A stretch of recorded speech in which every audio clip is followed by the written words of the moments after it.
ಸೌಂದರ್ಯ ಲೋಕದಿಂದ ಜಾರಿದೆ ನಿನ್ನ ನೋಡೋಕೆ ನೂರು ಕಣ್ಣು ಸಾಲದು. Welcome to HRK Lifestyle YouTube channel. Please subscribe the channel and click the bell button for more videos. ಬೆಳಗ್ಗೆನೆ ಬಿಸಿ ಬಿಸಿ ರಾಗಿ ಮುದ್ದೆ ತಿಂದೆ, ಸಖತ್ತಾಗಿ ನಿದ್ದೆ ಬರ್ತಾ ಇದೆ.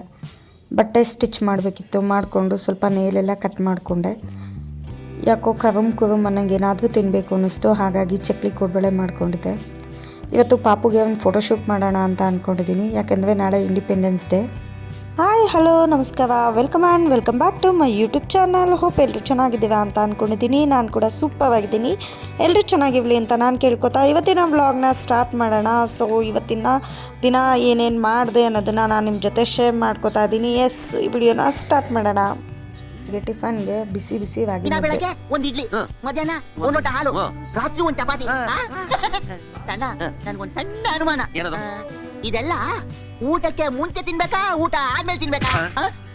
ಬೆಳಗ್ಗೆ ಮುದ್ದೆ ತಿಂದ್ರೆ ಚೆನ್ನಾಗಿ ನಿದ್ದೆ ಬರುತ್ತೆ ಅಂತಾರೆ, ನೋಡ್ಬೇಕೇನಾಗುತ್ತೆ ಅಂತ.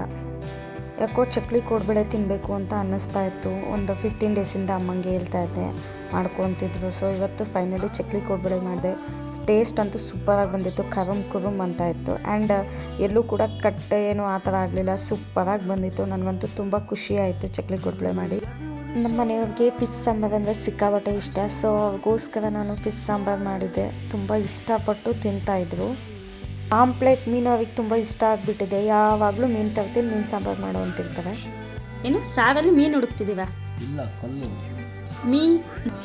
ನಾನು ನೀರಲ್ಲಿ ಮೀನು ಹುಡುಕ್ತಾ ಇದ್ದೆ. ನೀವು?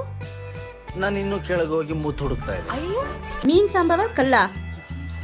ಮೀನು ಕಲ್ಲು ಬಿಡೈತಿ. ಅದು ಜಲಮದಲ್ಲಿ ಸಿಗಲ್ಲ ಬಿಡಿ. ಕಲ್ಲ ಮೂಳೆನ ಅದು?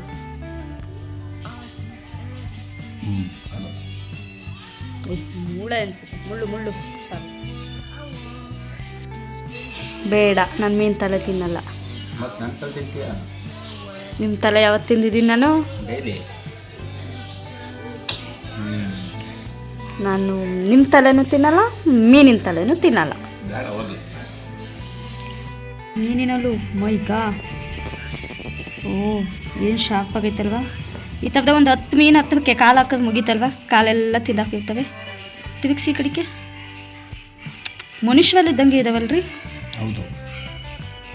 ಪಾಪುನ ಎತ್ಕೋಬೇಕಾದ್ರೆ ಅವರಿಗೆ ಉಗ್ರಿಂದ ಟಚ್ ಆಗಿ ಸ್ವಲ್ಪ ಪೇನ್ ಆಗ್ತಿತ್ತು, ಮುಖ ಒಂಥರ ಮಾಡೋರು. ಅದಕ್ಕೆ ನೈಲ್ಸ್ ಎಲ್ಲ ಬೇಡ, ದೊಡ್ಡವಾದ್ಮೇಲೆ ಬೆಳೆಸೋಣ ಅಂತ ಹೇಳಿಬಿಟ್ಟು ನೈಲ್ಸ್ ಎಲ್ಲ ನೀಟಾಗಿ ಕ್ಲೀನ್ ಮಾಡ್ತಾಯಿದ್ದೆ.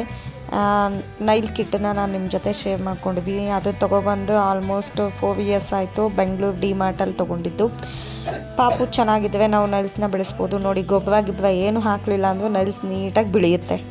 ಮತ್ತು ಪಾಪುಗೆ ಫೋಟೋಶೂಟ್ ಮಾಡೋಣ ಅಂತ ಹೇಳಿ ನಾನು ಈ ಥರ ಇದೆಲ್ಲ ರೆಡಿ ಮಾಡ್ಕೊಂಡಿದ್ದೀನಿ. ಕೇಸರಿಗೆ ಮಸೂರ್ ದಾಲ್ ತೊಗೊಂಡಿದ್ದೀನಿ, ವೈಟ್ಗೆ ಮಜ್ಜಿಗೆ ಸಾಂಬಾರ್ಗೆ ಹಾಕವಲ್ಲ ಆ ಕಾಳು, ಹೆಸರು ಕಾಳು, ಅಕ್ಕಿ ಆ್ಯಂಡ್ ಬ್ಯಾಂಗಲ್ಸು ಮತ್ತು ಕಾಸ್ಟ್ಯೂಮ್ ಈ ಥರ ರೆಡಿ ಮಾಡ್ಕೊಂಡಿದ್ದೆ. ಆಲ್ರೆಡಿ ಆನ್ಲೈನಲ್ಲಿ ಆರ್ಡ್ರ್ ಮಾಡಿ ಇಟ್ಕೊಂಡಿದ್ದೆ. ಸೊ ಬ್ಯಾಂಗಲ್ಸ್ ತೊಗೊಂಬಂದಿದ್ವು ನಮ್ಮಮ್ಮ, ಅದರಲ್ಲಿ 78 ಅಂತ ಬರೀತಿದ್ದೆ. ಇದು 78ನೇ ವರ್ಷದ ಸ್ವಾತಂತ್ರ್ಯ ದಿನಾಚರಣೆ. ಅದಕ್ಕೋಸ್ಕರ ನಮಗೆ ಸ್ವಾತಂತ್ರ್ಯ ದಿನಾಚರಣೆ ಅಂದರೆ ಒಂದು ಖುಷಿ ಇತ್ತು, ಯಾಕೆಂದರೆ ಸ್ಕೂಲ್ಗೆ ರಜಾ ಸಿಗುತ್ತೆ ಮತ್ತು ಸ್ಕೂಲಲ್ಲಿ ಚಾಕ್ಲೇಟ್ ಕೊಡ್ತವೆ ಅಂತ ಹೇಳ. ಸೊ ಫೈನಲ್ ಲುಕ್ ಈ ಥರ ಬಂದಿತ್ತು. ಸ್ವಲ್ಪ ಸ್ಟಿಚ್ ಮಾಡೋದಿತ್ತು, ಹಾಗಾಗಿ ಸ್ಟಿಚ್ ಮಾಡ್ಕೊತಾ ಇದ್ದೆ. ಬ್ರೋ ನಾನಂತೂ ಸಿಕ್ಕಾಕೊಂಡಿನಿ ಬ್ರೋ. ಸೂಜಿಗೆ ನೂಲು ಪೋಣಿಸೋದು ಎಷ್ಟು ಕಷ್ಟ ಗೊತ್ತಾ, ತುಂಬ ಕಷ್ಟ ಆಯಿತು. ಫೈನಲಿ ಪೋಣಿಸಿ ಬಟ್ಟೆ ಎಲ್ಲ ಸ್ಟಿಚ್ ಮಾಡಿಕೊಂಡೆ. ಇದಾಗಿತ್ತು ನನ್ನ ಇವತ್ತಿನ vlog. Thank you so much for watching with lots of love. ಮತ್ತು ನೆಕ್ಸ್ಟ್ ವಿಡಿಯೋಲಿ ಸಿಗೋಣ. ಅಲ್ಲಿವರೆಗೂ take care, bye bye, love you all.